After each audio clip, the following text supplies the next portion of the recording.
Good evening. I'm coming to you with a video on Acts chapter 25 and 20 Acts chapter 9, excuse me. It's not even 9, it's Acts chapter 16 verses 26 and 25. And I'm just giving my thoughts on what happened. This was during the time when Paul and Silas were in prison. After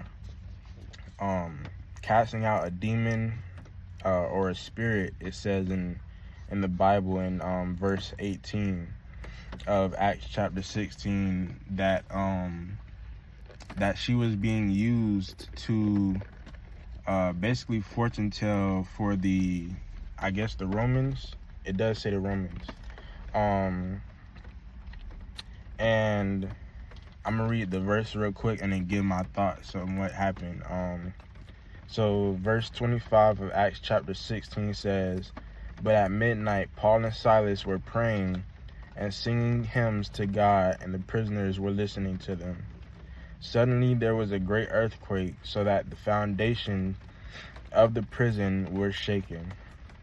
And immediately all the doors were opened, and everyone's chains were loosed."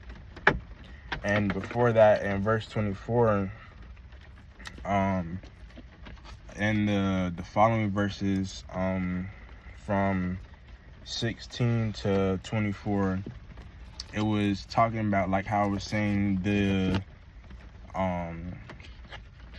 people in the Romans, they were using this spirit that was inside of a girl to fortune tell for them. And when Paul casted that spirit out, they basically threw Paul and Silas into the jail just because of that, because they took away, basically, like, I guess you could say that that person who had that spirit within them was basically like their God. And they threw Paul and Silas into prison. But the main thing I wanted to talk about was the fact that even though Paul and Silas were thrown into prison, they still were worshiping and praising God, even through the hard time that they were going through. And that goes to show that in the end, they ended up being released. The foundations of the prison were broken, the chains on them were loosed, and they were set free.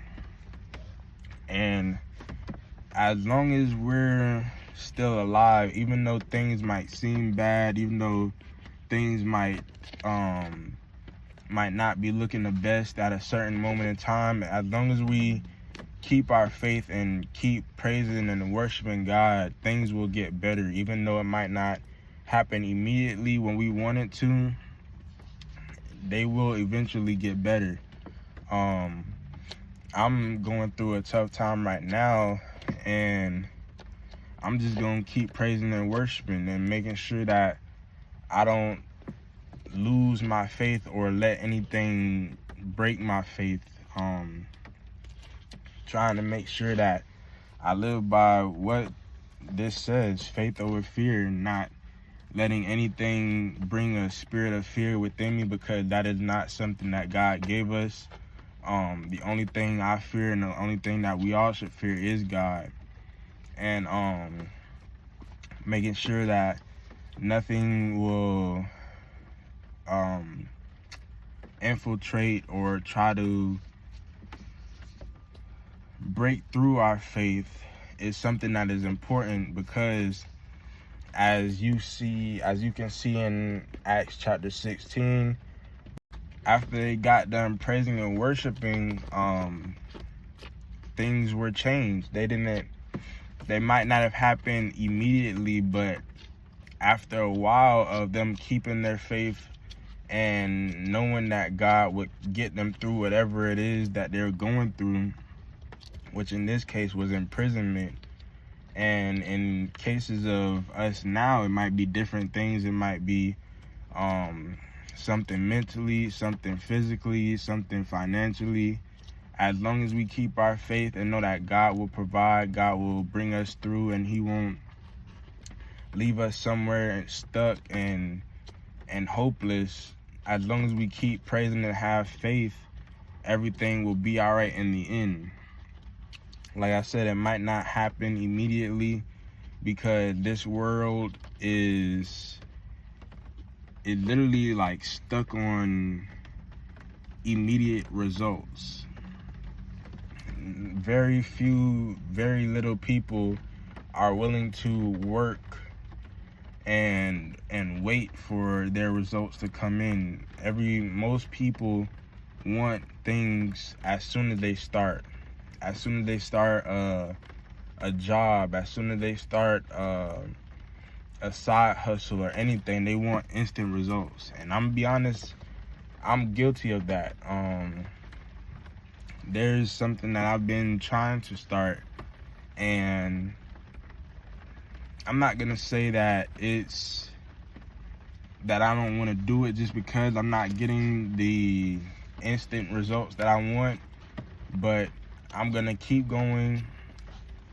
And this is reminding me to keep going and know that in the end, as long as what I'm doing is right, as long as I'm leading people with what I'm doing into the right direction, into Christ, into his salvation, and not trying to use what I want to do for my own gain, then I know that God will work everything out. Even if I don't, even if this that I'm trying to do doesn't bring me worldly things, I'm okay with that. I don't need worldly things. And I know me just saying that doesn't really might not come across as significant to most people. It might just be something to some people that I'm just saying, but in my mind, in my opinion, that's something that I live by. It don't matter what new shoes, new car, whatever is offered in this world, I'm not trying to stress myself out about trying to get it. If it's something that God blesses me with in one way or another, it'll happen and I'll be fine with it. I'm not gonna sit here and get upset just because I might want something deep down inside. And I've done this before where I've prayed about something worldly and materialistic, and where it didn't happen immediately until I matured, until I came to Christ and realized that the thing that I prayed for, it was something that can be used to spread the word of God, and not just for what initially I wanted it for. And as of right now, I'm gonna continue to work on that thing, continue to try and use it to spread the word and further his further God's will, and make sure that I'm using that thing in a responsible manner. Because if I would have had it before, when I was actually praying for it, I don't know what I don't know what I would have did. I probably would have used it and ended up leading people away from God if people were to gravitate towards what I was trying to do. And just making sure that coming back to what I was talking about before with having that faith, just making sure that whatever you do, making sure you have faith and knowing that God will bring you through. God will get you to the results that you want, even if they might not be something that's immediate. But eventually, he will bring you through and he will get you to where you want to be as long as you follow him. That was my thoughts on those things. Y'all have a good night. Have a blessed night, and I'm out.